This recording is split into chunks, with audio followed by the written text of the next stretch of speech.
तो नमस्कार दोस्तों, मैं नीरज स्वागत करता हूं आपका डीएनडी क्लासेस में। और इस वीडियो में हम क्वेश्चन नंबर 6 कवर करने वाले हैं, जो कि है अपना final accounts of sole proprietor. Sole proprietor के जो अपन अकाउंट बना रहे हैं, 11th क्लास का आपका ये चैप्टर है। ये विदाउट एडजस्टमेंट वाला चैप्टर है, इसके बाद आएगा एडजस्टमेंट वाला चैप्टर। बुक है अपनी टीएस ग्रेवाल और सेशन है अपना बिल्कुल लेटेस्ट। जो अपना सेशन है वो उसके हम यहाँ पर वीडियो रिकॉर्ड कर रहे हैं, आपको सॉल्यूशन प्रोवाइड करवा रहे हैं। तो फटाफट से शुरू करते हैं अपन। क्वेश्चन नंबर 6 क्या बोल रहा है? From the following information prepare trading account for the year ended 31 March 2024। 2024 का हमारे को ट्रेडिंग अकाउंट बनाना है मेरे दोस्तों। ट्रेडिंग अकाउंट के आइटम दे रखे हैं, मैं आपको पहले ही बहुत बार बता चुका हूँ, हर बार बता रहा हूँ कि हमने ट्रेडिंग अकाउंट को 4 अलग अलग सेक्शंस में बांट रखा है।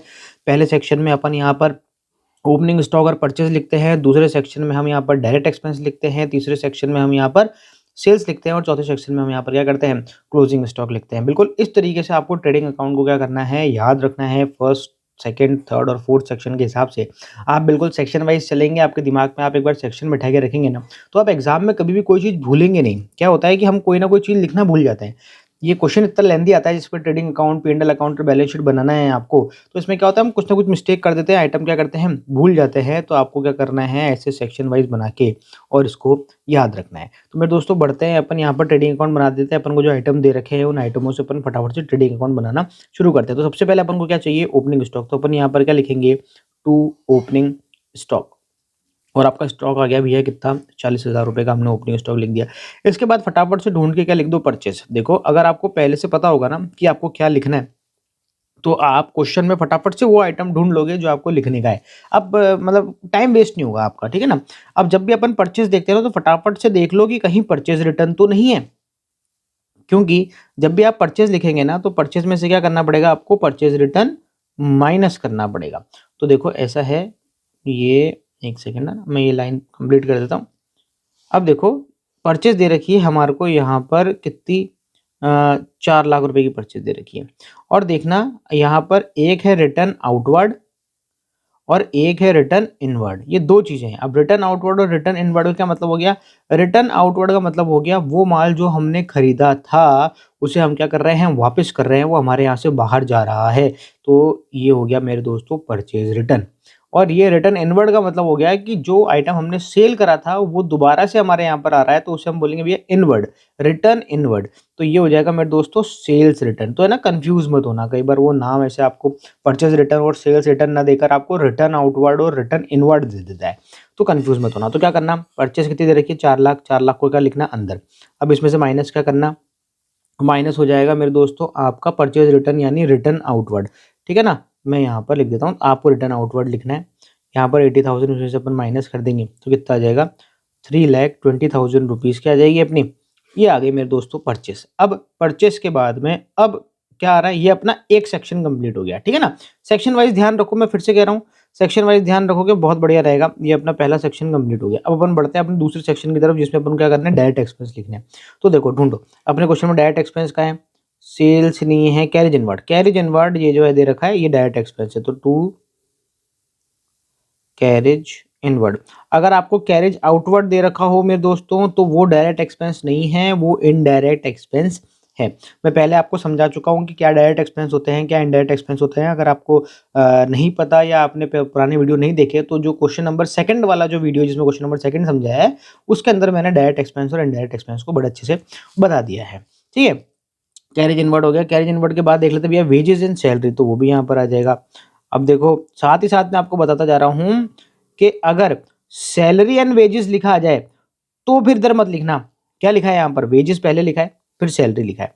तो अगर वेजेस और सैलरी लिखा है तब तो वो कैसा एक्सपेंस है, डायरेक्ट एक्सपेंस है। पर अगर सैलरी पहले लिखा हो और वेजेस बाद में लिखा हो तो फिर वो डायरेक्ट एक्सपेंस नहीं है, फिर वो क्या है, इनडायरेक्ट एक्सपेंस। वो फिर कहाँ पर चला जाएगा, P&L अकाउंट में चला जाएगा।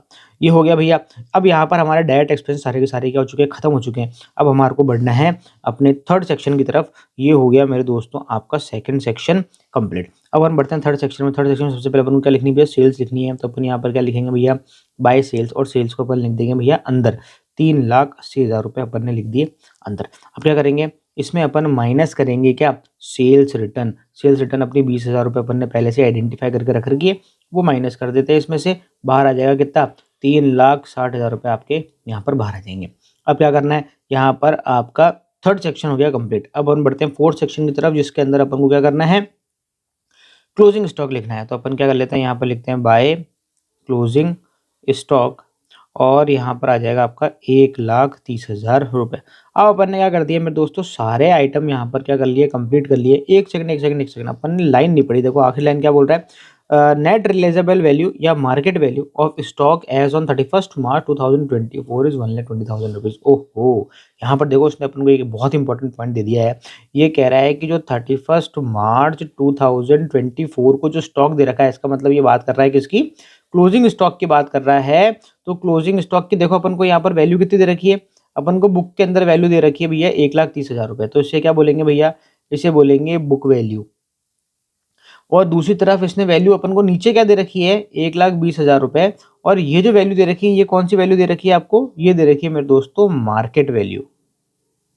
तो जब भी आपको क्लोजिंग स्टॉक में क्लोजिंग स्टॉक की दो वैल्यू दे रखी हो, एक बुक वैल्यू दे रखी हो और एक मार्केट वैल्यू दे रखी हो, तो आपको क्या करना है, विच एवर इज लेस, यानी इनमें से जो जिसकी भी प्राइस कम हो वो आपको क्या करनी है, यहाँ पर लिखनी है। अब इन दोनों में से कम किसकी है, मार्केट वैल्यू की प्राइस है। तो अपन क्या करेंगे, यहाँ पर 1,30,000 रुपये नहीं लिखेंगे, यहाँ पर क्या आएगा अपना 1,20,000 रुपये आएगा स्टॉक का, ठीक है ना। अगर मान लो बुक वैल्यू कम होती तो अपन यहाँ पर बुक वैल्यू लिख देते हैं। मतलब इन दोनों प्राइस में अपन को कंपैरिजन करना है, दोनों में से जो कम होगा वो अपन यहाँ पर वैल्यू यहाँ पर डाल देंगे ट्रेडिंग अकाउंट के अंदर, ठीक है मेरे दोस्तों। तो यहाँ पर अपन ने वैल्यू लिख दी है। अब अपन क्या लगाएंगे भैया, इसकी टोटल लगाएंगे और टोटल लगाने के बाद देखेंगे कि प्रॉफिट हो रहा है या लॉस हो रहा है। तो टोटल के लिए अपन को क्या करना है, टोटल लगानी है। सबसे पहले अपन टोटल लगा लेते हैं किसकी, अपन लगाते हैं क्रेडिट साइड टोटल लगाते हैं। क्रेडिट साइड होगी 3,60,000 प्लस आ गया आपका 1,20,000। तो ये हो जाएगा मेरे दोस्तों 4,80,000 रुपये। अब इधर की देखो, मुझे इधर 4,80,000 होते हुए तो नहीं दिख रहा है, ठीक है ना। तो मैं इधर भी कितना लिख लेता हूँ, 4,80,000 लिख देता हूँ, क्योंकि मुझे इधर की टोटल भी कितनी लानी है, 4,80,000 ही लानी है। पर मैं टोटल लगाता हूँ डेबिट साइड की कि आ कितनी रही है। तो देखो 40,000 प्लस 3,20,000 प्लस 20,000 प्लस 50,000।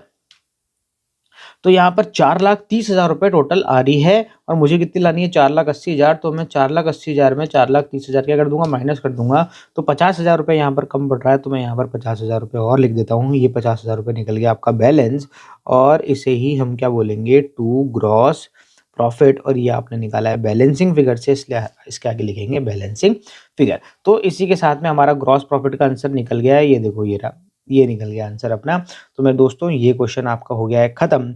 मिलते हैं आपसे अगले वीडियो में एक और नए क्वेश्चन के साथ में।